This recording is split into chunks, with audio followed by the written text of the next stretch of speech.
My name is Samuel, and today we're going to be talking about drug use, and I suppose maybe drugs in general. And, to that end, we're going to look at some basic definitions, perhaps. We're going to talk a bit about my own philosophies in regards to drugs, and then we will, kind of just end it with maybe a little bit more of a talk about, kind of the dangers of drugs in general and the kind of things that people just don't really tell you when you're, growing up and trying to figure out things for yourself in the world. So, first things first, I thought it would just be fun to go over some of the search results that you might commonly get for something as simple as the word drugs. So, first things first, we're seeing things like Dexcellent price, get a free pharmacy coupon. Who in God's name knows what Dexcellent is? But let's move over real quick over to the definition that they give for drugs. A drug is any chemical substance other than a food or device that affects the function of living things. Not quite sure what the next bit is. We can go to Wikipedia, find out exactly what that is in a moment. But I kind of wanted to just show this here where it just says, safely dispose of medications, protect your family. So the first thing you might notice is that drugs are obviously very dangerous. If the second thing is safely dispose of medications. But what's strange is that the first thing that you do see is a ad, I guess. So maybe that's, and even the second thing, which is actually the thing saying that we need to safely dispose of medications, is also an ad. That's kind of odd.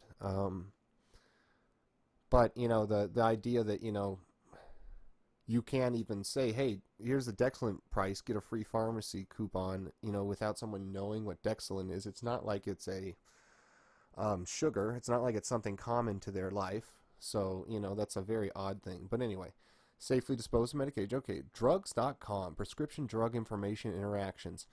All right, well, that may be not the worst thing in the world, WebMD, drugs and medication. Medical information on, well, not a bad thing, all right. Drugs, the FDA, you can actually go and see recent drug approvals, the National Drug Code, drug development and review process, all of these things are very good. And then we get into, maybe some of your first things if you were to look up drugs as an item, some of the first news articles you might read. The Guardian, only 5 hours ago, I was in the right place at the right time on the wrong drugs. Not sure what that's a reference to, but, kind of a automatic thing where it says, oh, well, this is awful. And, the thing about drugs is that a lot of people don't have a conditional understanding on how they might go about doing something like a drug. They don't have any limits on themselves usually when they start. They don't have any ideals about what they would think is acceptable out of themselves in relation to the drug, aside from maybe a passing idea. That is to say, they don't want to be the crackhead or the junkie, but they don't understand what might be occurring that makes those people the way they are, instead of saying they don't want to be those people. It's kind of an odd... It's very difficult, but okay, so let's see other recent news. UK approves anti-inflammatory drugs to treat sickest COVID-19 patients. Okay, inflammatory problems are a lot of the problems with the human body, a lot of the time. I'm willing to accept that. So that's maybe a positive. So 2 arthritis drugs reduce death in very ill COVID patients. I think they might be referring... I wonder if they're referring to ivermectin there, or what the arthritis drug is. I don't know if... Yeah, I frankly, I just don't know. It's probably the exact same, well, ivermectin, I don't know if it's used for arthritis. But anyway, drugs information, side effects, reviews, and dosages. It seems like a lot of stuff that has to do with making sure that the drugs that they give you, which they're giving you a lot of, you can take them correctly. Seems like that's the point. Am I wrong? I don't know. Okay. Drugs. FDA approved drugs. Yeah, okay. Drug topics. National Institute on Drug Abuse. Probably something interesting to read about. They're understanding drug use. And addiction, drug facts. So, substance abuse, drug types. Let's just keep going. The first 10, for what it's worth. Drugs and supplements, the Mayo Clinic. And finally, we do get to the Wikipedia article on drugs. I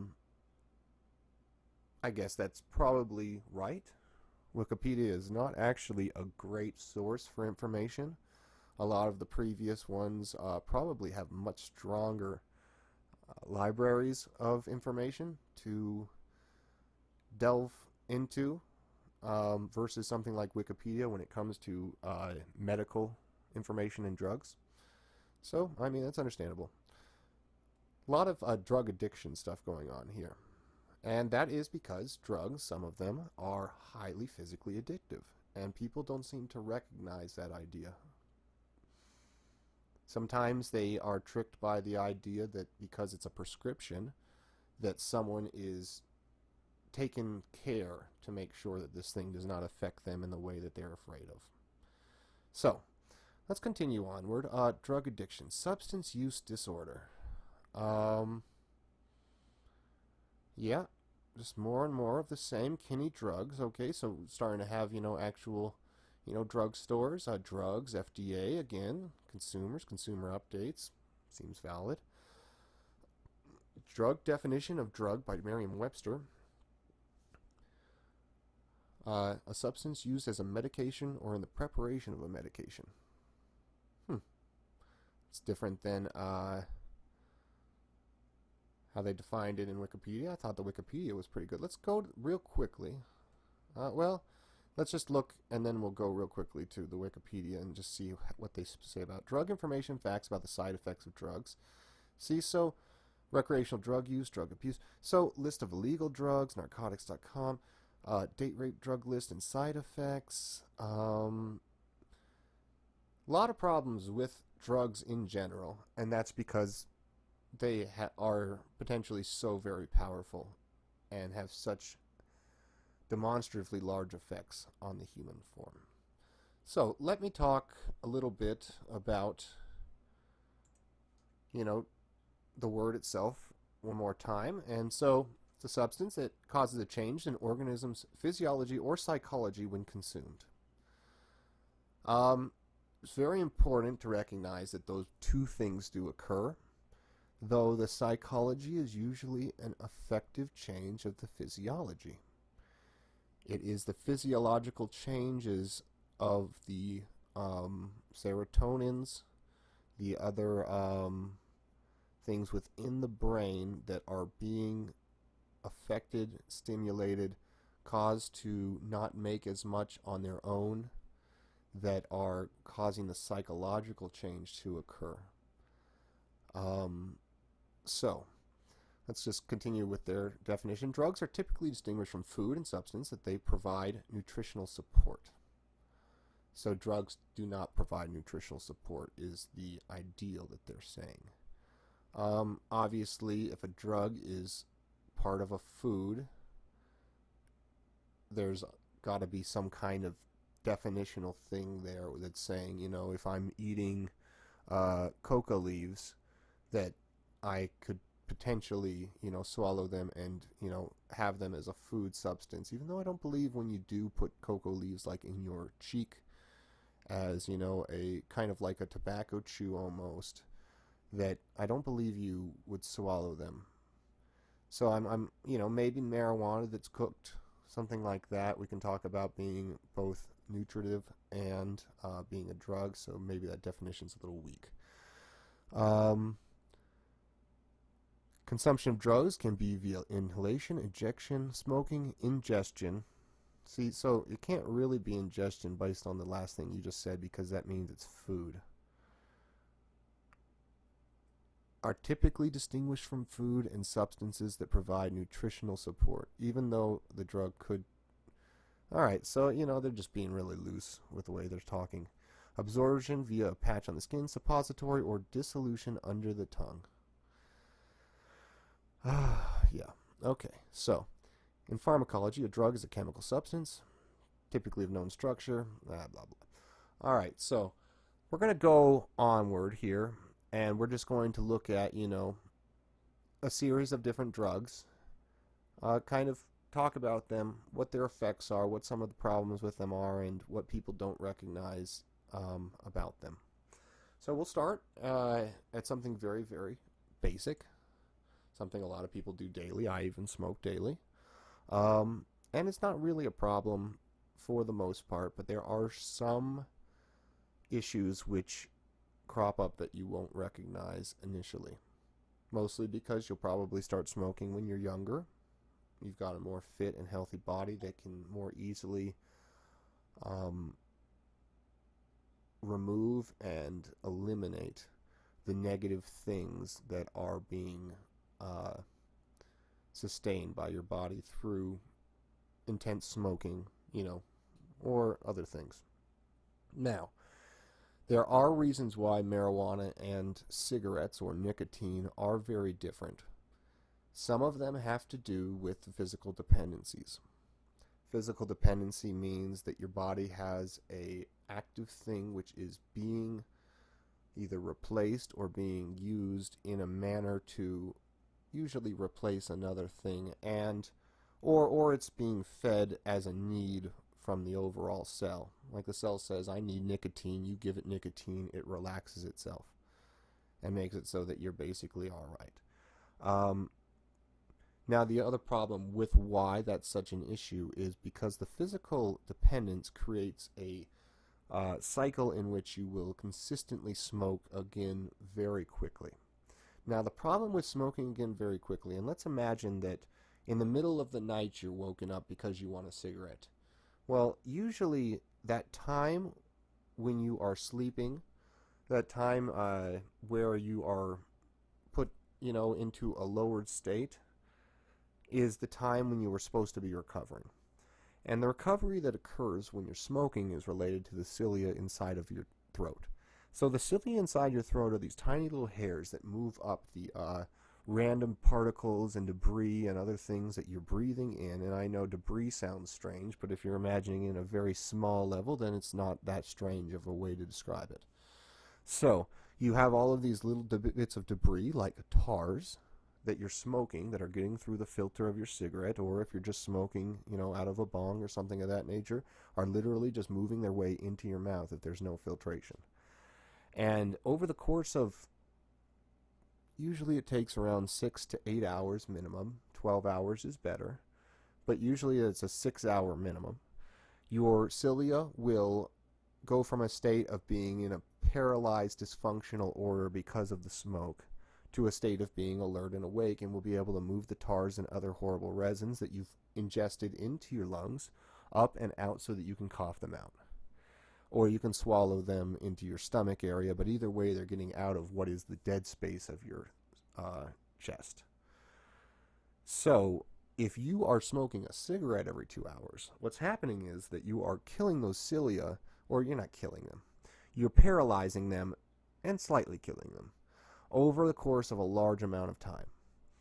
And if you end up smoking, like I said, like let's say at the last thing you do before you brush your teeth is you smoke a cigarette, and for some reason at like 2 a.m. you're woken up and you decide to go have a cigarette, well, if, let's say 10 was your time when you went to bed, that 4-hour gap was not enough time for those cilia to actually repair and get themselves back into a functional state of moving things out of your lungs.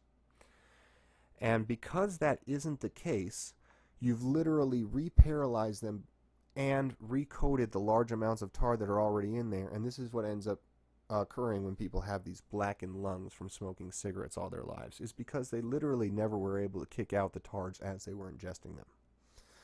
Now, let's talk a little bit about why cigarettes have filters and why it's so important for you to potentially maybe take a couple pieces of at least, tissue paper and put it over the cap of your bong before you breathe in all of the smoke.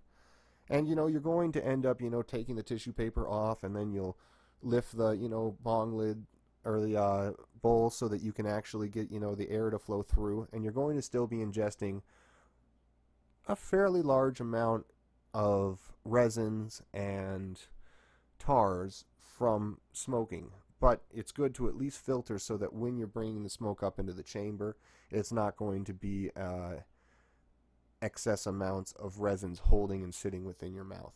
And then also, once you're done smoking, you should wipe your mouth off.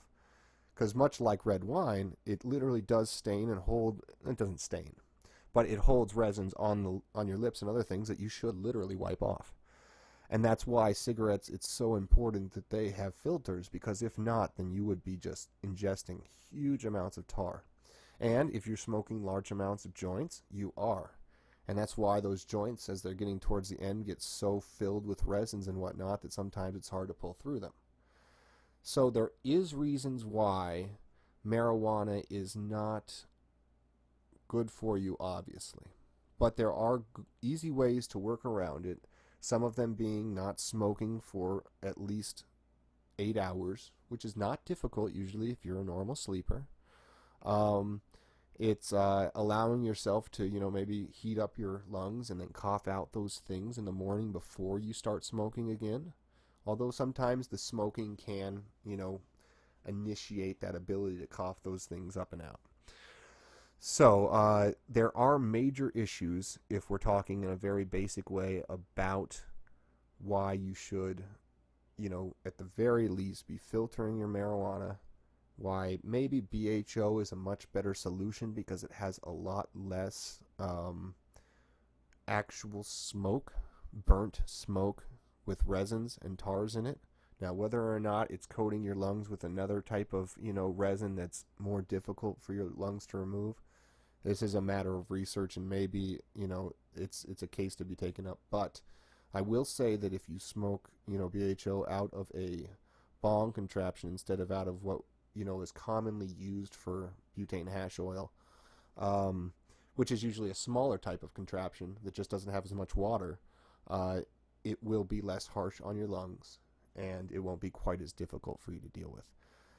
And much less harsh than something like a bong rip of just marijuana, of just straight, greens, and literally just, and if you just light it up, no filter, can be very bad for when you don't recognize it. And if you recognize it by just taking some tissue paper to your lips and wiping them off and seeing the resins on your lips after you're done hitting a bong, you'll see why something like mouth cancer can occur based on smoking of marijuana, based on the smoking of anything. So I think it's very justified for you to, at the very least, listen to that bit. If you do smoke marijuana, take some time to think about whether or not the way you're smoking it, how much resins you're ingesting. Maybe make sure to, literally dab your lips with a tissue paper and see what kind of things are happening after you're done smoking out of this pipe or that pipe or whatever it is that you're doing. So let's talk about what they kind of show you when, versus drug, what they'll show you. And what's interesting about this is as we go on to other drugs, you'll see that, at least in the lexicon, that marijuana has been shown to be much, much less vilified than a lot of other drugs are. So, Maine marijuana shop reports brisk business despite pandemic. Okay, so a lot different than talking about substance abuse. Governor Andrew Cuomo announces his intent to legalize marijuana in New York. All right, well, one good thing that you did out of 1,000, instead of just retiring, you should probably do that instead. Missouri medical marijuana czar. State working hard to get dispensaries, cultivation, and okay. So basically, there's an obvious calling throughout most of what we're seeing here that marijuana should be made legal, I suppose. Marijuana and I live in the state where marijuana is legal for what it's worth. Marijuana and cannabis effects, use, and legalization. What is marijuana? Kind of talking about the National Institute of Drug Abuse. It's a funny one. See, they're trying to make it seem like marijuana it can be maybe a habitual use problem, and maybe slightly on a psychological use problem, but there are no real physical dependency use problems with it, which is a very good thing. Maybe there's some marijuana has some physical issues with the way that it affects your body in certain instances, the way it affects your stomach perhaps in certain instances, the way it affects obviously your lungs. And, like there are some studies that show that marijuana can lower your capacity for vomiting at some times. And, there's been some studies that have shown that the need to throw up when being incredibly drunk is inhibited by marijuana so that the person dies of alcohol poisoning.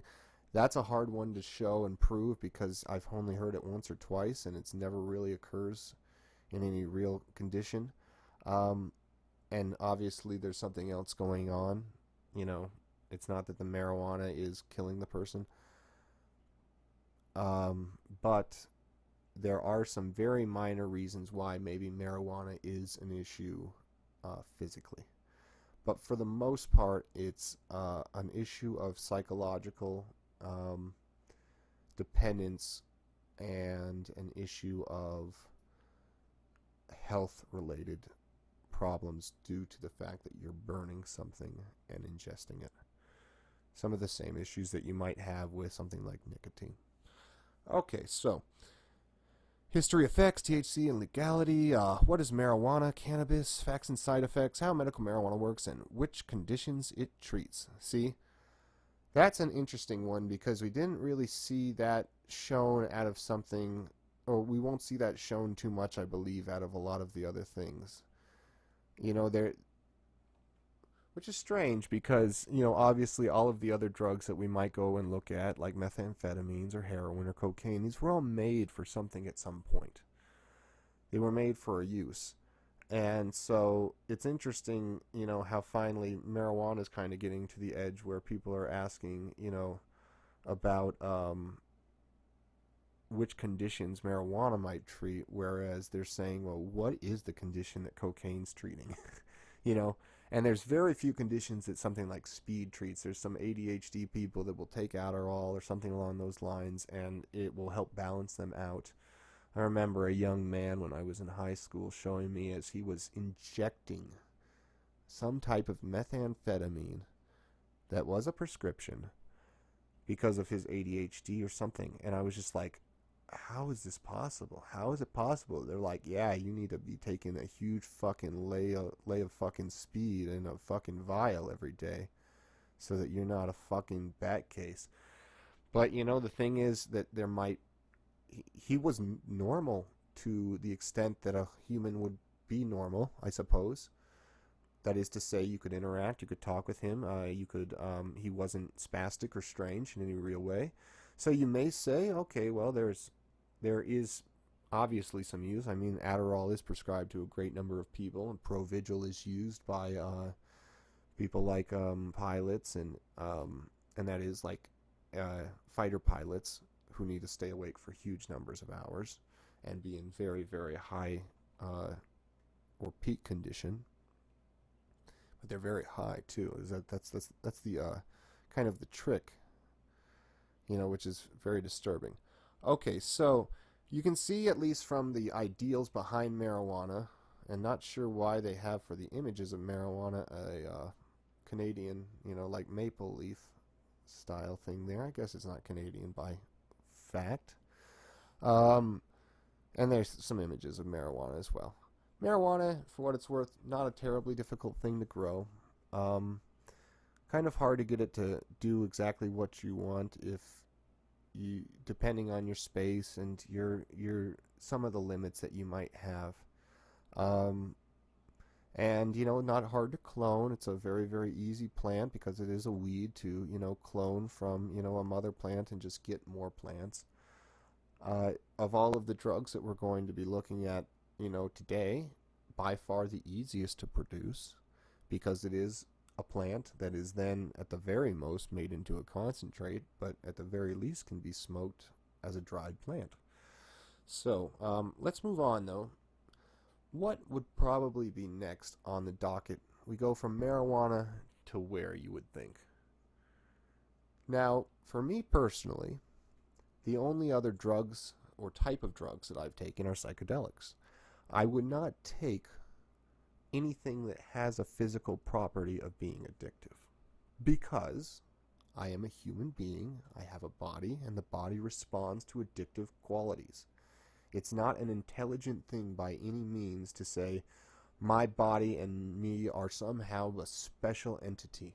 I can take this drug, this Oxycontin, I can take it for huge amounts of time, and then when I get off it, my body will just know that I'm not on it anymore. It'll start making all the endorphins for my body, and all of a sudden I'm going to be a normal person again. And that's not the case. Now, with psychedelics, there is another factor that must be considered, and that factor is that it is mentally dangerous. And by mentally dangerous, I mean that it can have an effect on your mind which is so powerful and overwhelming that sometimes you need something like Thorazine, something that is an actual agent of incredible, like, downing, depressive agent to make you fall asleep. Because the psychedelics can create, at least in the younger mind, as I personally understand, in the younger mind it can create a kind of a spastic, unaware sense of the world, but so much so that your brain like doesn't have the ability to shut off past a point of normalcy. And what I mean by that is that your body and your mind needs to be able to sleep. And this is also the problem with methamphetamines, something I wouldn't do again, but the problem with methamphetamines is not their use. It's not the way that they affect the body. It can be because, you're drying out your teeth or something. That can be a problem. The heat. But the real problem with methamphetamines is that you're staying awake for long periods of time. It is in the staying awake for long periods of time that your mind starts to devolve. If you stay awake for 24 hours, that's probably fine. Depending on age, depending on your ability to respond. When you start to stay awake for maybe 48 hours, we can start to see maybe a little bit more of a change in the issues, in the way that you think, in the way that you interpret the world, in the way that you attempt to make sense of the realities around you. But you probably will still be able to do it with quite a good nature. I think somewhere in the 3 to 5 day range is when you probably start to lose your mind. And usually it's around the 2 day range that the average person is forced to give up the ghost and fall asleep. And by that I mean someone who isn't on any type of drugs at all, including a methamphetamine or an upper of any type. They instead, it's weird how they have a cocaine table over there for the psychedelic drugs. I don't know if you see that. But yeah, you can't really have uppers and be past a 3 day mark without probably having huge psychological problems that are probably very temporary and grow into being more unmanageable and permanent based on how many times you go past that 2 to 3 day mark, how far into the past that 3 day mark you go. If you go for 7 days or for 2 weeks, you're probably going to be doing a lot more psychological damage to your mind. And so that's kind of, the problem with psychedelics in their massive overuse, is that they can create the same type of manic state, I suppose would be the psychological definition of what they would like me to say, is a manic state. It creates a state of hyper activity, hyper energy, and because of that, even if you're not hyper as a person, you're not jumping around, you're not literally, acting like a fool, the mind is in that state and it cannot sleep. And that's when, like I said before, you may have to get something like Thorazine involved. This is usually for psychedelics like LSD, possibly for something that is a higher quality LSD, but not in the realms of DMT. DMT being a very low grade, very quick psychedelic. And by low grade, I mean maybe not that the experience is low grade. I've never done it because I don't agree with some of the ideas behind it, nor with some of the things that people have found or said to have come to understand from such a experience. I may do it in the future, maybe, but I would have to do it with kind of an aggressive and unhappy stance because, I don't take kindly to the idea of extra-dimensional beings affecting you inside your dimension while not being inside your dimension, kind of a thing. I'm fine with the idea that if I were on LSD on a mountaintop and it was shining with the sun and all of a sudden, out from, the clouds, a magical, ray of sun came down, and from that ray some being, slowly alighted down upon the ground and talked to me, I'd be fine with that as long as I could touch them, as long as it wasn't an illusion, as long as it wasn't a trick of the mind. And that's kind of what I imagine when I think of DMT, is that you're literally, getting so overwhelmed by the drug that your brain is like shutting off, going into these things where it's trying to show you the visual pathways and whatnot. You're imagining all these geometric, beautiful things, right? And a good way to, describe them is enter the void, if you want to see what people who have done DMT say it looks like. A lot of the visuals in Enter the Void are apparently the same style of visuals. But then you're inside of this, magical world that's, actually in your mind, and somehow there's extra dimensional beings in your mind. And so they're not in your reality, and it's like it doesn't seem quite like demonology. It doesn't seem like what King Solomon was doing. It seems almost like more backwards. It seems insane, and to access those beings without them being able to access our world is kind of a very disturbing ideal. And even more disturbing is the ideal that someone might try to literally hold a conversation with such beings and then take from that conversation something that, would be actionable in reality. Like, a schematic for something, which is said to have occurred within, our own intelligence agencies, that they'll sit there, they have people taking DMT, trying to contact literal extra-dimensional beings, or in their mind, literal extra-dimensional beings, but they can't be literal because they are within their own mind.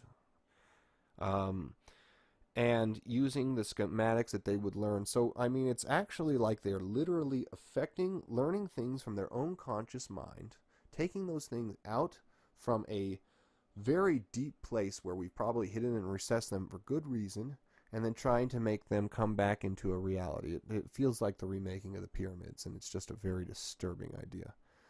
But that's DMT. As for LSD, I don't know, maybe with DMT, if you were taking it intravenously, it might be the same problem with you being awake for too long and then needing to take Thorazine. But as for things like LSD, I've taken very large amounts of LSD, up to 9 hits at once, and that's about the cap, for what it's worth. And those were liquid hits, and who knows what the, measurement is versus another person, when someone's dropping out of a dropper, But I've taken quite a lot, and, I will say that there's a trick that occurs to the drug-addled mind when it is young, and that is that a larger amount will actually affect you in a larger way. And it will. That's true. but it really affects you in a gradient style way. And when it's something psychological, that can be a problem.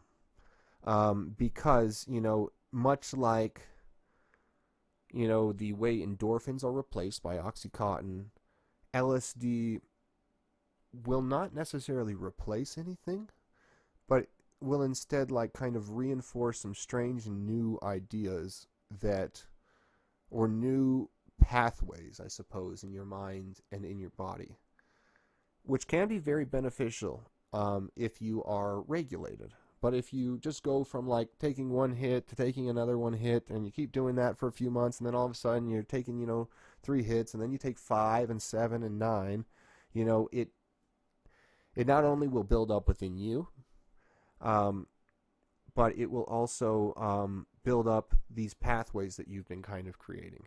And when you overcreate them, then you get something like your mind not having great access to something like normal sleep patterns by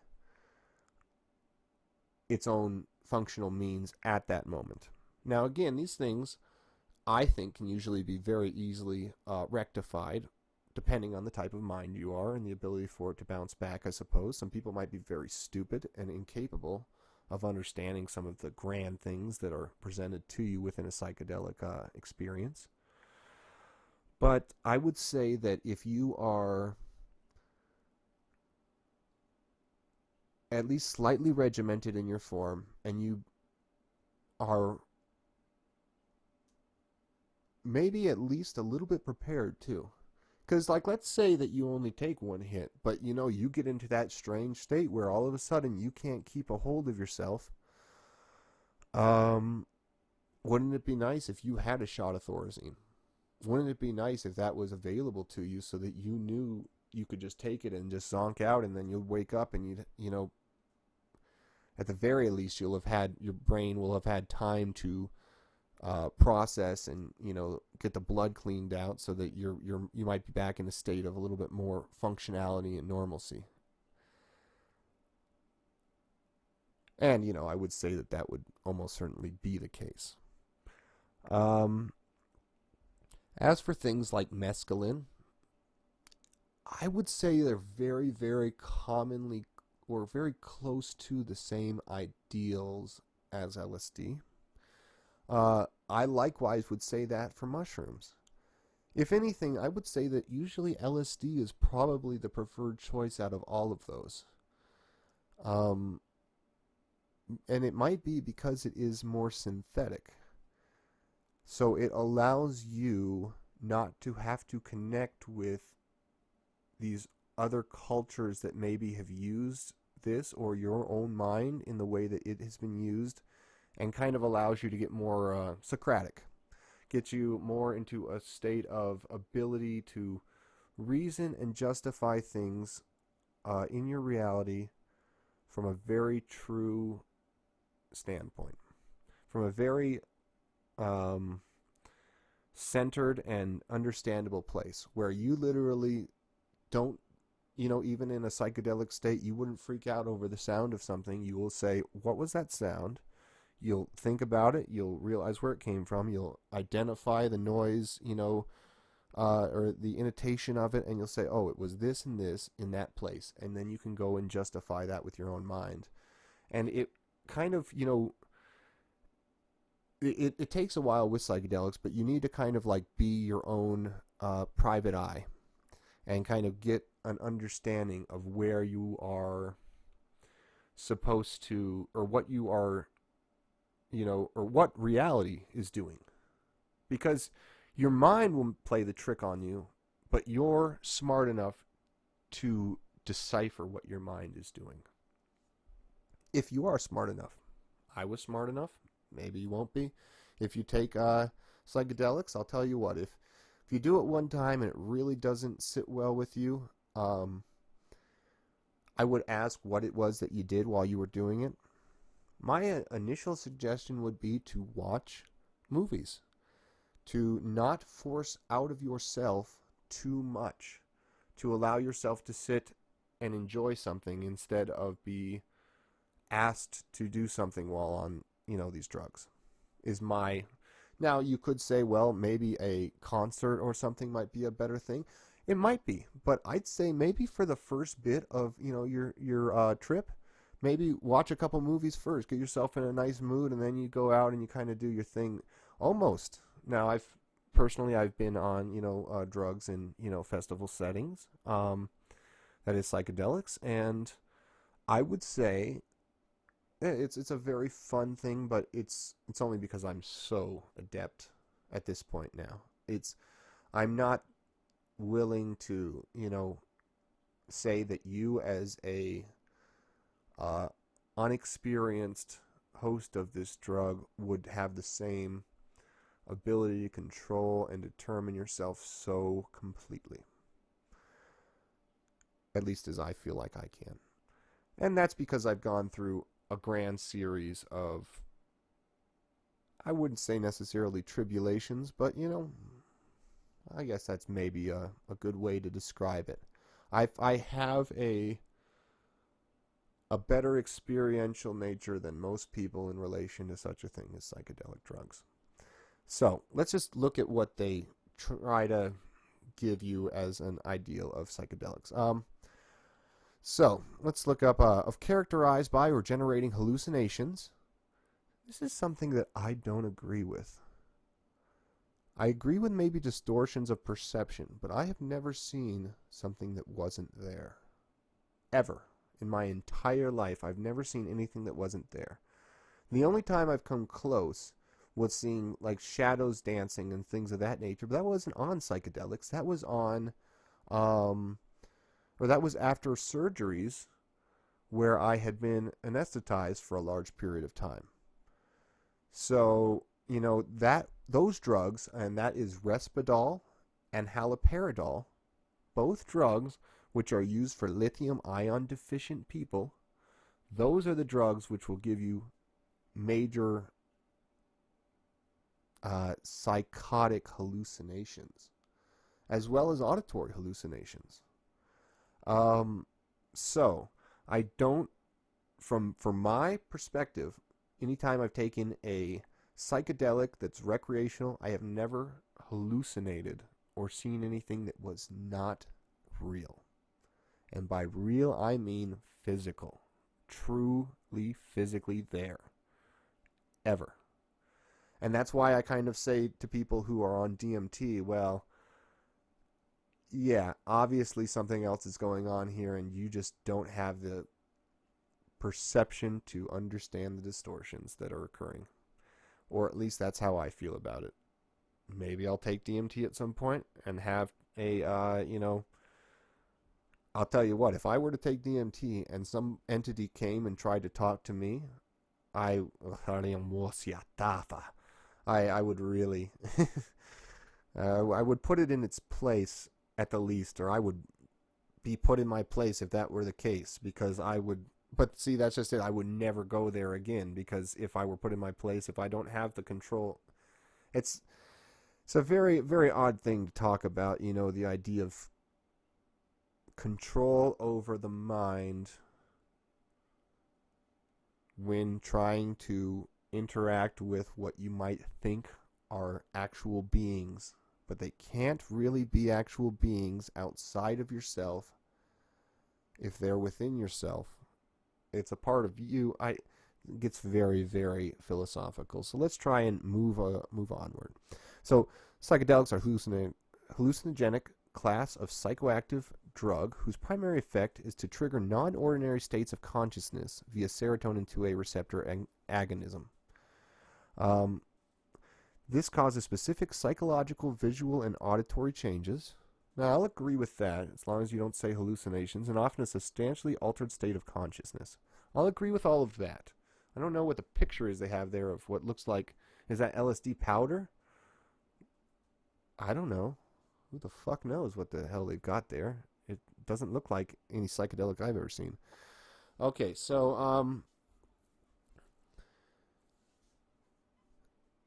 as for, the drugs that I would say should be in the wheelhouse of most people, I'll say excuse me, when you're younger, marijuana is probably okay. Probably an okay thing. You know, maybe psychedelics, maybe, but very low amounts and always in very regimented forms and with hopefully some levels of restraints so that you might, like friends are smart enough to, stop you from doing something stupid. But I would say maybe psychedelics you might want to hold off. Definitely at least till you're 15, but probably much later. Probably. But, this is the human experience. I can't tell you exactly when things are right for you. Things like maybe mescaline. It's a tiny bit harder than maybe LSD. Maybe. But see, it just depends because you might be overdosing yourself when you take the mescaline versus the LSD. Mushrooms, maybe those are what you should start off instead of with LSD when it comes to psychedelics. Drinking is okay as long as you can, hopefully, I feel like drinking's fine as long as you keep it in two forms. You drink too much so that you throw up and you don't really enjoy yourself and you never get that alcoholic form, or you drink very, very mildly and maybe with some of these other drugs, like maybe a psychedelic, to kind of help it boost, that instead of drinking like shot after shot. That's not actually the way that alcohol should be consumed. In the past, we used to have large amounts of red wine available and drank, and people would be drunk in very large amounts. And the reason why it was so acceptable was because we had no good water. We didn't have proper water. We didn't have proper filtration, and people who drank water would die.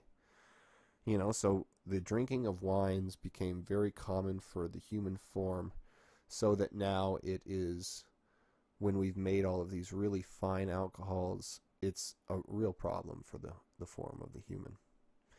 Because instead of thinking, oh yeah, well, it's got the alcoholic taste, so I know that it's not going to kill me when I drink it, now it's like, oh, well, it's got the alcohol taste, so I like it, but it's so much alcohol versus water that it's actually a real problem.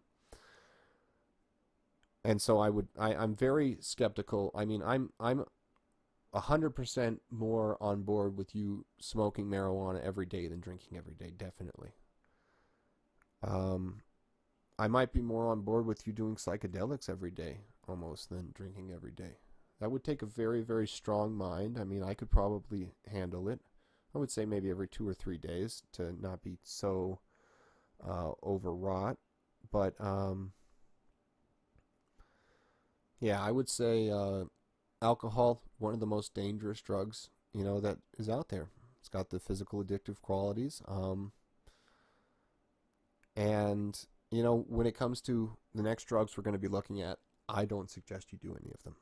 I don't suggest you do any of them even when they're given to you from a medical professional. I just don't suggest it. I don't have any reason why you would need to take cocaine. You would need to take methamphetamines. You would need to take Xanax, or you need to take heroin. When you showed me the person who took these things on a medical level before they had taken them, maybe then I would say, yes, that person should take it. I can see what the change is when you give this person this drug versus when you don't give them this drug psychologically. I can see it because you showed me the before. You showed me the way they were kind of writhing about, throwing their feces and fucking screaming every 2 seconds, and then you gave them a shot of methamphetamines and they looked around at themselves and realized that they're what they were doing. Okay, maybe that person deserves is a weird word, but that person is having the type of interaction with the drug that we would say is acceptable. Okay, I'll give you that. All right, so let's go what I would think is probably the next least harmful. And that, I guess, is technically actually, is it Xanax or is it cocaine? That's the question on my mind. I feel like Xanax is more harmful because cocaine is not commonly given out by a pharmacy. So I don't believe that cocaine is quite the same on levels of being as dangerous as something like Xanax. So, I mean, let's just look real quick at what they show you when we're talking. And, if you compare this to the marijuana, it's quite a bit different. So, first thing when you look at cocaine is alcohol and drug treatment. And then we've got the Wikipedia, cocaine effects, hazards and warnings. Then the drug abuse, National Institute. And then short and long-term effects. It's basically all negative. Very strange, too, because, in the days of what was it? Maybe the 1800s or so. You had people like Sigmund Freud doing copious amounts of cocaine while doing their, gesticulations on the psychology of the human, And you had people like John Hopkins doing heroin while he was, founding John Hopkins University, So, it's cocaine is probably a major issue, that's why I said myself, I'd never do cocaine personally. I'll do psychedelics, I'll do marijuana, and I'll drink a little bit, but I won't. Cocaine, because of the physical addiction, it's just one step past. I might chew coca leaves, though. I'll say that. So, you can see that basically cocaine is just thought to be the worst goddamn thing in the world. And from my perspective, maybe it is only because of cost. If cocaine was incredibly cheap, I might have some and not feel like the physical addiction problem is going to be such an issue because I might be able to afford it. But the idea that the physical addiction issue is a problem with the idea that it's incredibly expensive makes it just insane that anyone would think that it's a justifiable thing to do. Another interesting thing about cocaine, which, almost everybody knows, is that, Coca-Cola was originally made with cocaine in it. And that cocaine used to be a very common drug to numb people for dental surgeries. Cocaine is still used in injectable form. When I had my nose cut right here, they used a cocaine, injection to numb my entire nose area. And that was just an injection of fluids into the nose area. It's not like I sniffed cocaine and then my nose got numb. It's kind of funny that people's faces go numb on cocaine, but that's what they use so that they could sew up my nose. So what I will say about cocaine is that it's incredibly dangerous because it is physically addictive. Now, what's funny is that it's not as bad as Xanax because its dependency issues are not going to cause the same psychological problems, I believe, once you've gotten off of the drug as something like Xanax, which is a benzodiazepine. So, interestingly enough, I'd say that cocaine isn't as bad as a pill, and some pills, or at least. And likewise, I would still say, don't ever do it. There's no reason to ever do cocaine. People use it as a party drug and maybe a drug to, get women to be a little bit more frisky and whatnot. What's the old saying? Candy is dandy, but liquor is quicker. So you can just use liquor if your intent is to try and, get with women. Candy obviously being cocaine. Sometimes being, heroin as well when they talk about it in like a powdered form. But all the same, let's move on to Xanax, because that, I would say, is the next, really, really bad drug before we get into methamphetamine and heroin, which, are the ones that will kind of degrade and dysfunction your entire form as you're doing them. Heroin, not so much as the methamphetamine. Methamphetamine, again, we talked about earlier, is because it keeps you awake. It's the problem of being awake for large periods of time that really causes issues with any of these drugs, with any drug, with any level of psychological insanity. Is really the issue is being awake for large periods of time. If you were a methamphetamine user and you were high as fucking a kite and then you hit yourself with a huge dose of Thorazine and then you went to sleep, you'd probably be okay. You'd probably, if you did that every single night, instead of staying up and staying up and staying up. So anyway, Xanax. Xanax is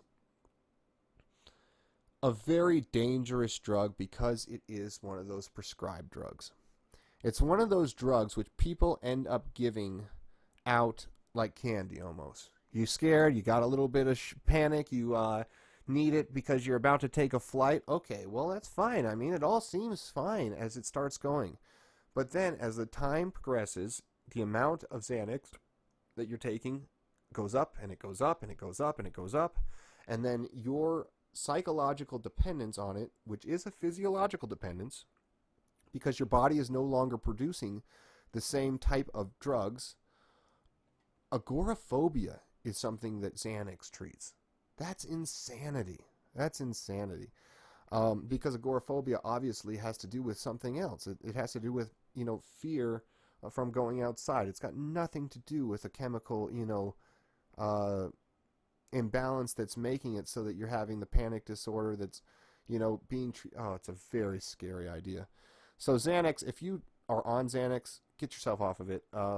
It's a terrible, terrible drug, and it is going to end up, it's a benzodiazepine, and it is going to end up really fucking you up. Go look at Jordan Peterson, and he'll give you a real good description as to what benzodiazepine does, and he's also a good showing of the fact that you can be duped and tricked by a system which believes it is looking after your best interest, but is not necessarily, and is in fact, just drugging you to your best interests. And those drugs they take a toll if they have the ability to replace and effectively change things. All right, so if you are replacing and effectively changing the physiology in your mind versus something that is maybe,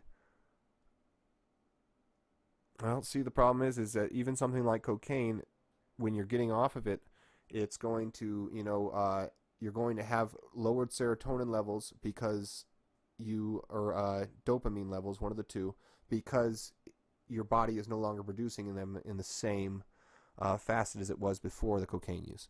So, Xanax, benzodiazepines are much worse than just a simple dopamine withdrawal problem. But, both are a problem. And again, why I would never do them. Why you should not do them. You should not do any drug that is psychologically addictive. That is physically addictive. And, if it's psychologically addictive through physiological means, then you probably should not do it. Which is something that cocaine is, something like methamphetamine is. But anyway, let's move on to methamphetamine and just see, again, how is it posed? Oh, as a point, Xanax is posed like, hey, take some Xanax, And so there's the real interesting thing, that if there was an easy way to make Xanax from a secondary source like there is with methamphetamines, and people were making Xanax and selling them on the street, and everybody was having these huge Xanax problems, and people were dying from it, you would hope that there would be a little bit more than, hey, everybody's taking Xanax. Fixer Upper is TV Xanax, and I'm ready for my next dose. What? That's insanity. Okay, so Xanax is made, though. It is trafficked and whatnot. You can see Windsor police seize guns, coke, opioid, Xanax, and high-level drug trafficking bust. Something like Xanax maybe could be used in very, very small doses. Maybe. For very small amounts of time. But I would warn against even doing that. So, methamphetamine. Let's see how it's posed. So the first few things are like showing you how much money there is in methamphetamines, which is a very interesting thing. So there's more positive drug tests for methamphetamines in Millennium Health Study. And Monroe County finds 22,000 and methamphetamine. So I mean, it's kind of odd the way that it's posed. I mean, if we were going to images, we might see some images of people instead of just crystal meth. Look at all of this meth. Holy shit. Um, wow. Finally, an image of a person that's all fucked up off of meth. That's the first time. That's weird. That's, okay, here's some more. That is weird. And look at this one here. Like a woman's actually gonna have like a whole fucking bag, like a pound, and she's just gonna throw her face into it. What are you, fucking retarded? Okay, so now the effects of methamphetamine are much stronger than the effects of Xanax, definitely of marijuana, and even of psychedelics, depending on how strong the mind is. Psychedelics can have a much grander effect on the psychological state of a person. I think it in a quicker relation at least. So, with methamphetamine, you're going to have someone degrade over the course of years. With something like a psychedelic, they may degrade over the course of a year or less. And that's because their mind just can't handle it, or, they can't handle it given how much they're taking, how much they're trying to take, how much they're whatever else that's happening within their lives. There may be some reasons, but with methamphetamine, it's much more dangerous isn't the right word. It's more crass. It's more usury. I don't believe that there's any LSD drug sellers out there, as it were, that are saying to themselves, oh man, if this person comes back and they're all cracked out on fucking meth and they're going to need it for another year and they're going to have to steal stuff to get it so that they can pay me, I don't mind, that's fine. I don't care that I'm seeing them like degrade over the course of time. I don't think that that's true for someone that would be selling a psychedelic. But for someone that's selling something like methamphetamine, it's almost like a guarantee that that's what you're doing to the person. There's very few people that are probably taking these methamphetamines, using them to have extra energy so they can clean their house for a few hours and then not taking them for the rest of the day and going to sleep at a normal hour or something. It's probably very uncommon. So, what is my personal experience with methamphetamines? Well, they are really from only an outside perspective. I've seen a friend of mine do some methamphetamines and basically just speed at the time, nothing special. And he would smoke and he'd be pretty much the same person. But, there was a point where he, lost his job and I had to kick him out of the apartment because he just wouldn't pay rent, My father he had a jar, as large as my head or more, that was filled with tablets of methamphetamine, when they were legal. And by legal, I mean prescription-based methamphetamines. Whatever Adderall or whatever it is that, is probably out now, but, you could get it just because you wanted it. It was available. And he would only take them when he felt like he needed them, almost like aspirin. He wouldn't take them constantly. He always had that huge jar, apparently. I never saw it. I never remember seeing it because he died when I was young. But and he died from mouth cancer, for what it's worth. It wasn't from methamphetamine use. But he wouldn't ever use it in some kind of incredibly excessive way. That wasn't the intent behind it. I didn't get to ever talk to him about it. I only got this third relay from my mother. But, it's like they were just available if he wanted to have them. But, I mean, it's not like he would have them so that he could even drive. There were other stories I heard where, he would chew ice to keep himself awake while driving home. It's not like he would take a speed pill, if he was tired, So, those are my only two real interactions with meth. That and, my roommate, who was doing meth, had a couple of girls that would come and hang out. One of them had a child, and she didn't care about smoking meth while her young baby was there. Who knows what that does to his lungs, I don't know. I didn't like that at all. The other girl that would come, tried to hit on me a little bit, but, I just didn't find her very attractive in her form and the way that she would interact. And also, I just don't like speed. What can I say?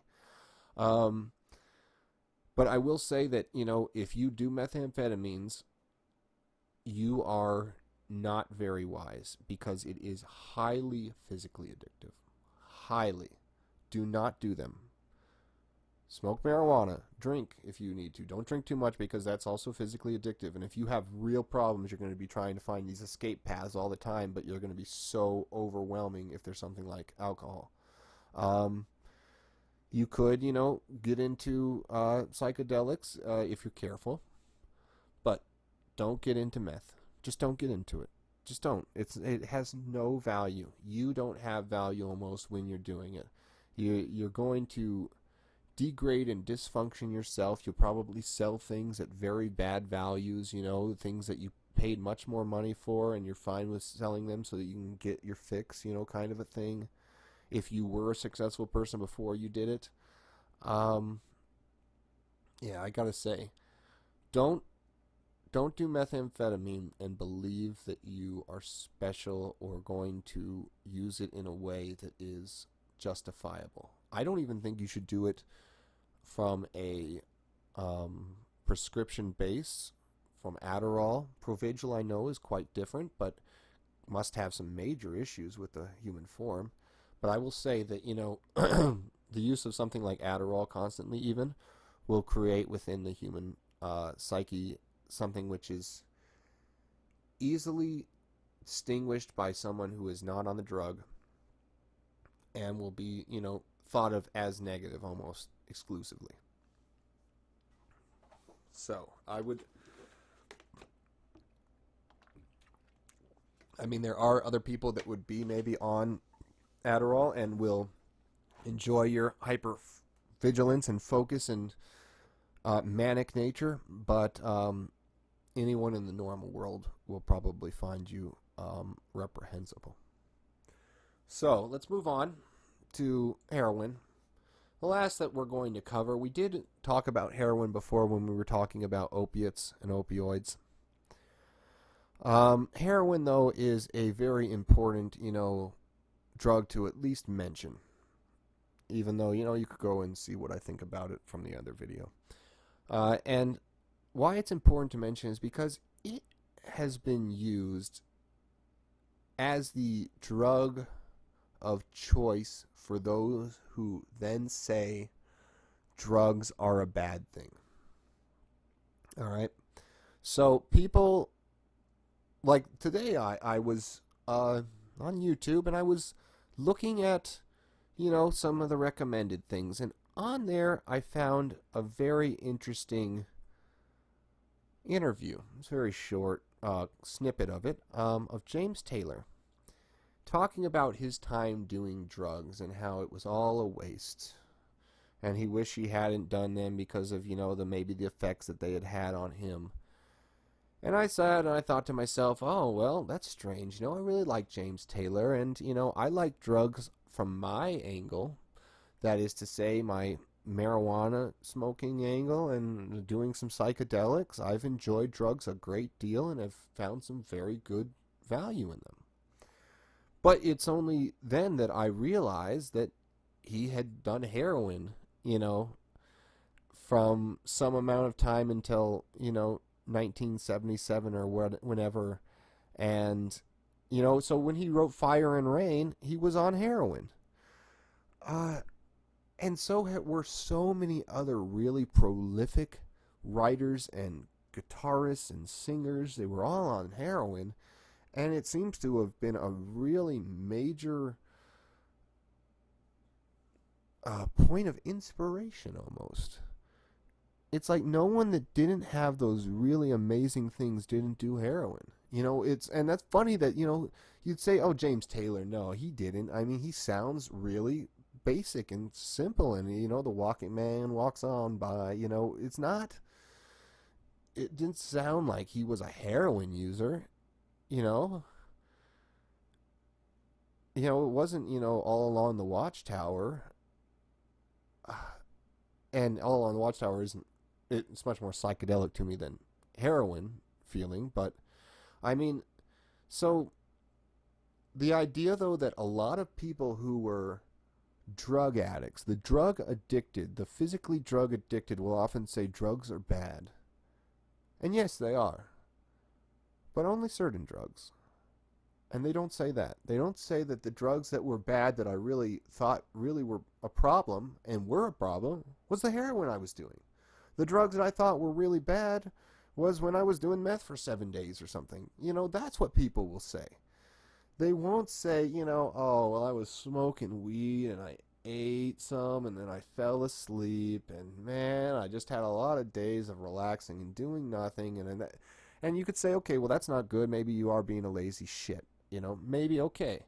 That might be said bad, but, you're not saying, oh, well, I'm zonked out on heroin without the ability to stand up properly, or when I'm standing, I'm going to lean against a goddamn wall. Okay, so as for heroin and heavy, heavy drug use with pills, I had a friend's mother who used to do some huge amount of drugs, because there were times, and I thought it was heroin. We weren't sure, though, me and my friend. She would nod off. And fall asleep standing up, leaning on the wall or something. And it was crazy. It was just crazy to see, and you couldn't do anything because you were a child in comparison to her being an adult. That is to say, you couldn't do anything to help her. She wouldn't listen, and you didn't have, the leverage or ability to capitulate her in any way, right?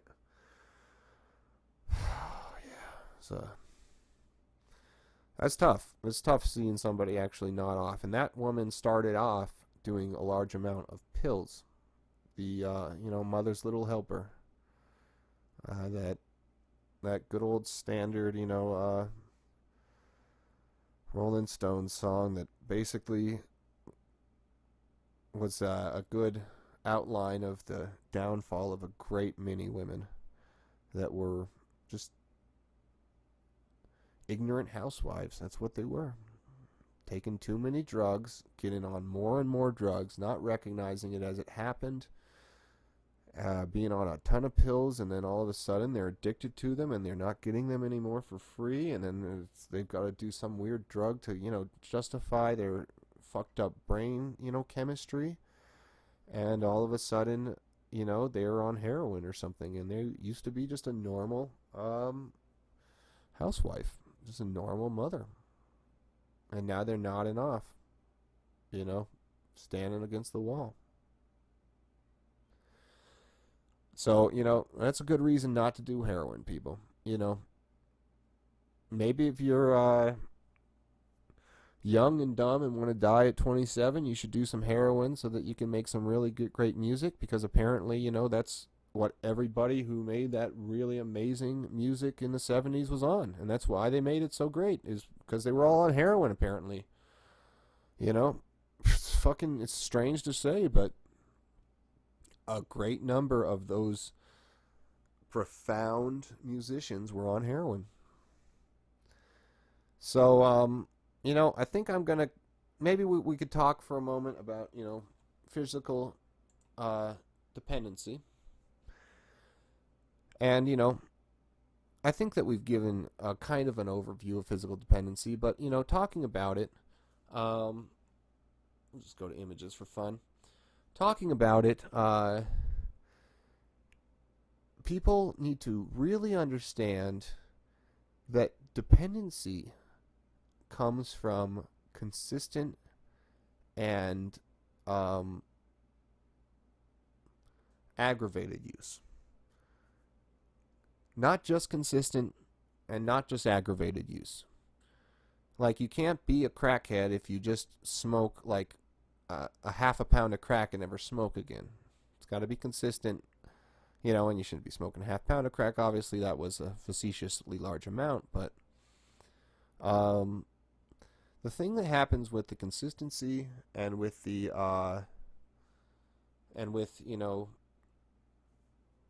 being very aggressive with your drug use is that you end up disturbing the gradients of normal, healthy hormones and neurotransmitters within your mind and sometimes within your body. Not neurotransmitters. At that point, we'd be talking about endorphins, the replacement of endorphins by, things like Oxycontin or other pain-killing drugs. Because your body is in an extreme amount of pain every day. But of course you don't feel it because the endorphins are constantly relaying and weakening that pain and making it so it's not pain. It's actually fine. It's what you'd call normal. But when you get into a state of overdosing those endorphins so that they no longer are being made, then you are going to create a form in which you are lacking from the drug that you are taking, but you're also lacking from your personal ability to create. And that can cause a huge number of issues depending on the type of drug that you're taking, and that's what withdrawal symptoms are. So when you are on a drug, almost any drug under the sun, almost any drug, anything that exists, including aspirin, there is going to be a counteractive balance to that is potentially a problem. Let's talk about something even as simple as aspirin for a moment. So aspirin, what it does is it makes it so that your blood is thinner and can move through smaller capillaries. So when you have a headache, your headache is basically because you can't get that fresh blood to those areas of your brain. Those capillaries are too small. You need to drink some coffee so that the coffee will, expand the capillaries so that blood can flow through. You need to take a blood thinner like aspirin so that the blood can flow through more easily. Either of those, can, occur for at least a headache.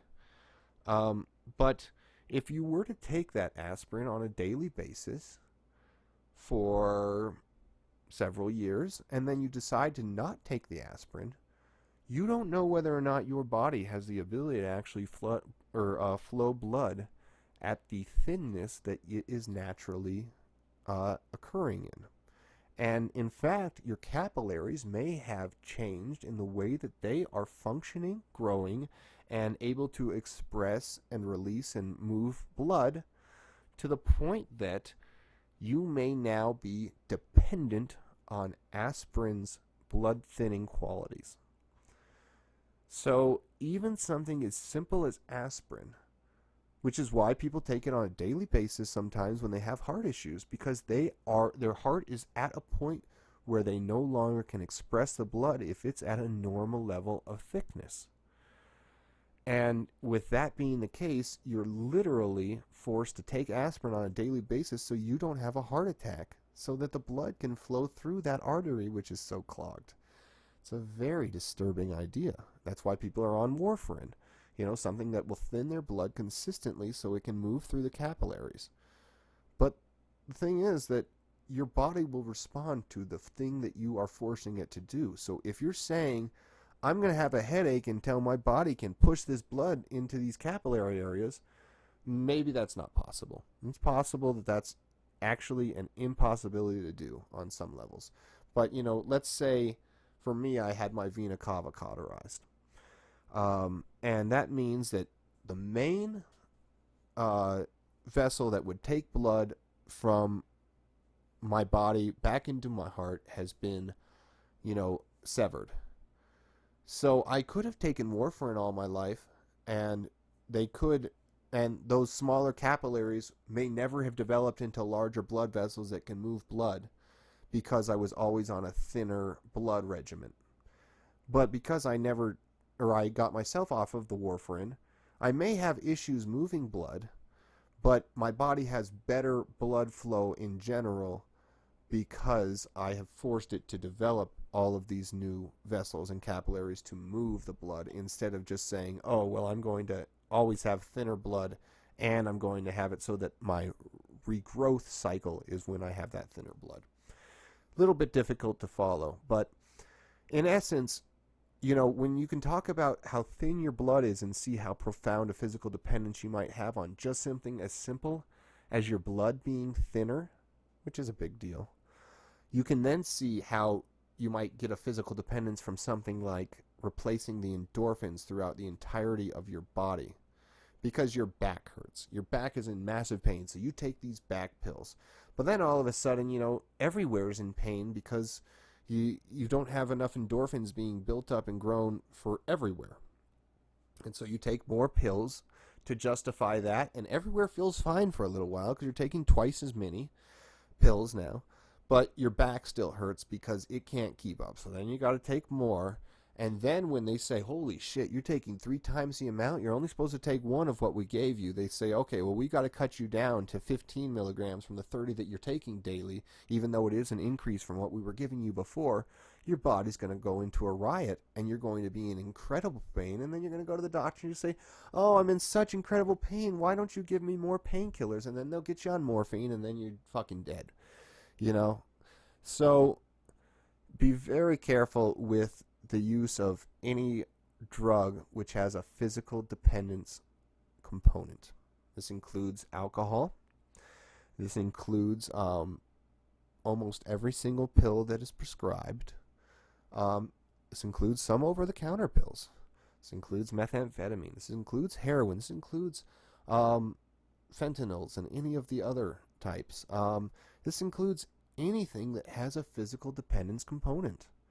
There is going to be a toll laid upon you for your use of the thing. So if that is the case, you need to be smart enough to realize that, or you need to be calculating, I guess, that toll as it's occurring so that you know what the justified amount you can take without it destroying you. And it seems like I'm being very, very,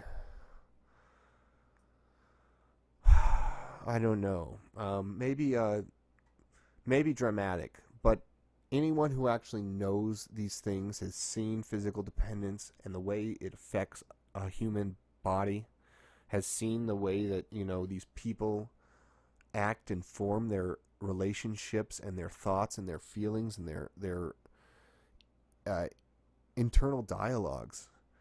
If you could get into their minds, you would see how dysfunctional it is to get into that state of physical dependence. And your body will never be in that state if you don't take the things that make you physically dependent. I can't stress this enough. Just don't do it. Don't take some drugs, and those drugs are the physical dependence drugs. It doesn't matter if cocaine is not nearly as bad as heroin. It doesn't matter. Just don't do it because it has a physical dependence angle, and it's very expensive. Let's talk about that too. If it's not very expensive, we might have a different conversation. But you've got to consider the idea that if you get physically addicted to a drug which is very expensive that you have no access to because it's so expensive, that's not going to benefit you in any way. You're just going to need to do things to somehow get to that state where you can afford it. That's not a good place to be. That's not like marijuana where you can say, okay, well, I'm going to buy some marijuana and, or I'm going to literally grow some marijuana and it will be there, without me having to do all of these extra, steps. And, maybe we could go back and review this ideal if cocaine production was done stateside and it was made in mass and it was incredibly cheap. Then we would only have a conversation about maybe the health issues.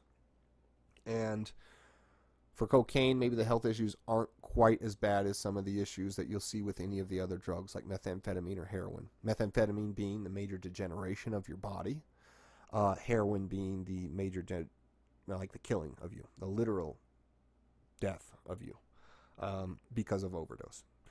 So, and because it's a lot easier to overdose than with something like methamphetamine, or with something like cocaine. Now, with cocaine possibly being incredibly cheap, you might have the issue then of people doing it so much that they stay awake, and then you have the same problems that methamphetamine might have.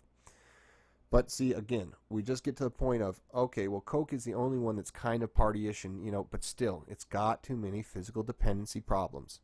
I don't know enough about ecstasy, something I haven't done, but that might be on the range of what you might say you might be able to do as well on that psychedelic level. But it gets into kind of a very physical space, so it concerns me, and I haven't done it myself because it is in that incredibly physical space, that it's affecting your body so much that something seems wrong. It seems like there must be something going off. And I remember this girl who did a lot of ecstasy when we were younger. Wasn't my sister's friend, for what it's worth, not really a great friend of mine, but her skin became like very dysfunctionally blotchy. And by blotchy, I mean like it had red tinges and these weird white hues, and she's like her body was like almost in revolt. And this was a girl who was doing like 20 hits of ecstasy or something ridiculous, on a night, selling it, being an insane person, doing that kind of shit. And it had a real effect on her body. Didn't make her fat or anything. It made it seem like there was something very wrong, though. There was something wrong. You could see the skin and the blotchiness and the way that it was colored. It's just something very wrong physically with her. But then again, that's doing a huge amount versus what a normal person might do. So I think that we've gone over everything pretty much. If you're a smart person, you're going to smoke a little bit of marijuana maybe in your life. You're going to drink a little bit, much, much less than the marijuana for what it's worth in your life. And you might get drunk one or two times, but see, that's a real problem, actually. It's strange how, if you're really drunk, that is when there's a real problem. And that's also when it's kind of the most fun to be drinking, when you're out with, friends, and you're actually, you're getting really drunk, and, you're kind of losing yourself a little bit, but it's a problem because you are losing yourself a little bit. And do psychedelics if you want. I would probably start on the mushrooms. I might, go to LSD if you feel rational and safe, and I would always keep it under I keep it under 3 hits of, LSD for anything you do. I don't know what the comparative amount of mescaline is, but I'm not that far against doing mescaline. If that's your thing, go for it. I would say DMT is highly questionable. Highly questionable. I would say that it's something that if I had LSD in front of me and DMT in front of me, having never done DMT, I'd probably rather do the LSD. Because of the high questionability of the DMT, of the fact that I don't agree with what these people have been seeing when they try to get a grander understanding of the universe through the method that is psychedelic DMT. I don't like the clockwork gnomes ideals that they're having. I don't like the idea of the jester image that they try to pronounce and put into, these things. I don't like the idea of even the gypsy woman that is seen. I don't like any of them. They're all falsities and kind of a bad... It feels very off to me. I'll say that much. I would be very, very skeptical, at least to say, to do DMT. And I would ask that if you do it, you be incredibly skeptical too. And don't try to sit there and say, oh, I want to go and connect with these aliens that are extra dimensional and, invite that in. Why don't you invite the exact opposite in and see whether or not that exists there? Because if so, then maybe there's something of value there. But if there's only these beings that, like, I've heard DMT stories of people saying, oh, well, all the beings, I kept going in, and, they started ignoring me, and then they at some point were like, hey, you got to stop coming here. No. no, I don't believe you. I just don't believe you, all right? I believe that you're out of your mind. And, you know, here's the problem is that if, and I haven't seen it, if there are people who are doing large amounts of DMT, then using that time that they're talking to these extra dimensional beings to make constructs in reality, I might want to find out what those constructs were, what they were asking people to make, what the point of it was. Yeah, I would like to get an understanding on those basic ideals.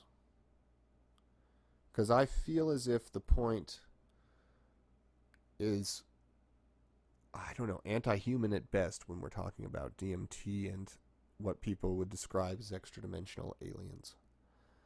I would say that the reason why they can't exist in the physical plane and why I haven't seen them when I'm on something like LSD is because it's not real, and it is what one would call a hallucination of the mind.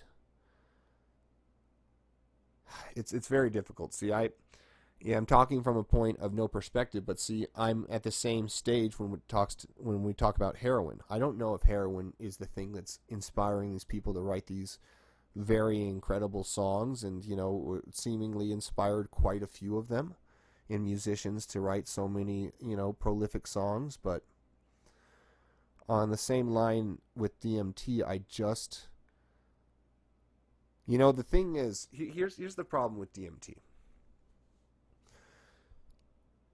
Imagine your friend giving you some DMT, right? And then after you came out of it, he said, "Hey, did you talk to this guy and this guy?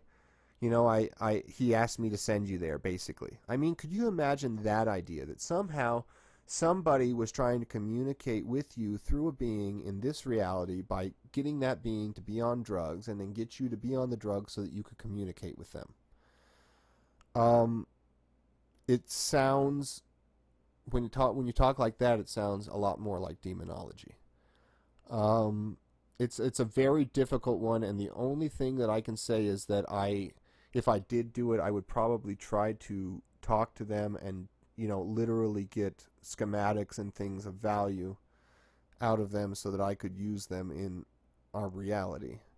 But see, it seems like a problem because I can't imagine them giving me a schematic of something that would be of value only to me and not to them. It gets very strange when you start talking in such ways, because it sounds like you're just a crazy person when you're saying, oh, well, you're talking to these extra dimensional beings, and you could prove it if you were to make something that was outside of yourself and outside of your understanding. But see, I don't know. I guess would you be proving that, or would you be proving that you went into your own DNA and then found out information that you weren't able to access otherwise? Does that make more sense? Because that's actually physical and real. That you're just accessing your own mind, you're making up these images of these beings, and then you're having them tell you things, but these beings are really just your own headspace, in an activated form. Yeah, it's difficult. I would say this. Be very wary of DMT. And for what it's worth, I'm a little bit wary of ayahuasca, because I don't like the fact that they're all having the same vision. That seems like a shamanism. It seems like a type of shaman hypnotic trance. And I don't like... See, I want to be... and this is a problem of mine, perhaps. I want to be so in control of the state that it might be a problem for me to be in it. And what I mean by that is, when it comes to ayahuasca, everybody apparently has these same delusions and sees the same things. They see these elder, like alien images in the trees or whatever in the outside of the ring of the trees. And, I would just force them out. I'd say, no, you get the fuck out here. You stand up in the middle, and then you start talking, or else you get the fuck out of here, because I'm not gonna take that.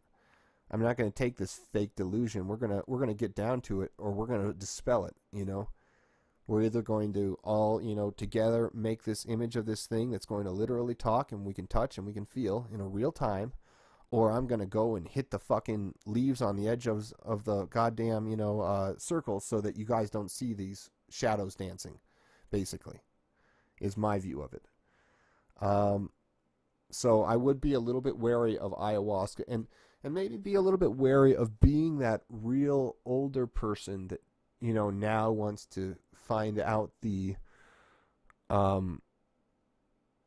essences of the world and of what makes reality so late into their understanding of the world and reality. And I say this as someone who learned it at the age of 15. That it's harder to have the starting point be when you are so old. And it makes it so much harder for you to have your own starting point, I suppose, would be the correct way to say it. Because how I think about it is, like, if I was in that ayahuasca circle and they started, you know, chanting and doing these things, everybody's throwing up, and I throw up too because, you know, that's the way that, you know, they concoct the brew, I suppose. And then I start tripping out and whatnot. I've done it so many times on so many different levels that I would want to take control of the experience. And the idea that there were shamans, you know, I would be fine with them doing that, but I'd want my own drum. I wouldn't want them drumming behind me, and I wouldn't want them doing things. You see, and this is kind of, I guess, the point of why I'm saying, you know, be a bit wary of yourself if you are getting into that space as an older or a much older person. Because you are going to be so much more easily led than someone who is willing to constantly revolt even within themselves and in their own mind. And what I mean by willing to constantly revolt within their own mind and in themselves, I mean a younger person that still is, you know, not sure of everything in the world. But when you start to get sure of everything in the world, then you start to hear it and make things the way that, you know, everyone else has had it. So when you go to your ayahuasca thing, you might not have that transcendent thing. You might just have the exact same thing with, you know, all the aliens coming out around the edge of the circle, and you all see the same, you know, shared delusion or illusion or hallucination or real hallucinated, you know, image. But you're not going to get into the essence of yourself anymore. It's more like the Willy Wonka, you know, boat tour is what you're doing. But you're not seeing why the Willy Wonka boat tour occurs, I guess. It's kind of a difficult thing to get to. But, so, you know, that's, I guess, the end of the philosophy on drug use, you know. You can do almost any drug that doesn't have a physical dependence side. And when you start to get into psychedelics, you need to be highly regimented. You need to be highly focused. You need to be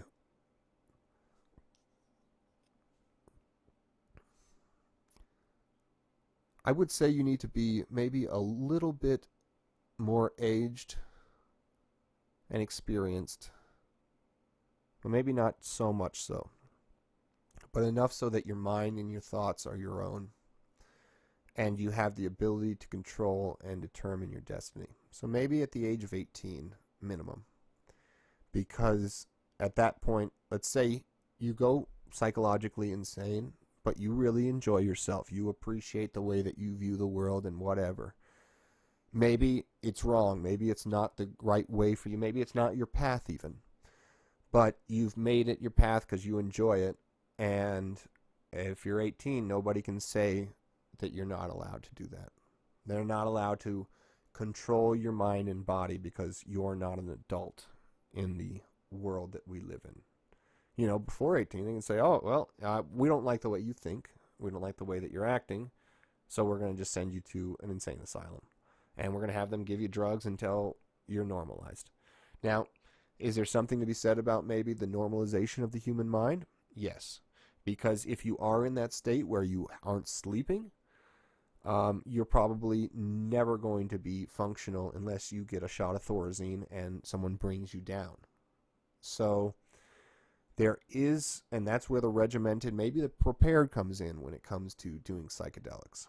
And then just don't do huge amounts. Don't do incredibly huge amounts of psychedelics. Use the smaller amount of psychedelics and your mind's ability to focus and change and affect things to elevate you into those higher states. Because the amount of drugs is not necessarily the thing that is affecting or making you be so dysfunctional. Or be so, well, it is kind of a dysfunction to be high, but to be so, to have all of those really engendered and weird and interesting thoughts that really get you to another plane of understanding, it's not necessarily having a higher dosage. It's interacting with the reality when you are on, a dose that would and should affect you. Music, movies. There's a great number of things that using glow sticks to make tracers and, do simple, dances with, so that you can literally just watch tracers while you're moving around. All of these things will help to elevate that plane versus just taking more. So I guess that's the end of my, synopsis on, drug use. I would say that the average person should never do any drug that is physically dependent. And for those drugs which are psychologically affecting, be careful with them in this order. Marijuana is the least that you need to be careful with. And then alcohol is probably the second, with it being very close in a tie with psychedelics. And then, you really shouldn't do anything else besides those drugs. To be honest with you, even when they're prescribed, you shouldn't do them for very long times. You shouldn't intend on taking certain things for your entire life. Or you shouldn't, that's a better way to say it.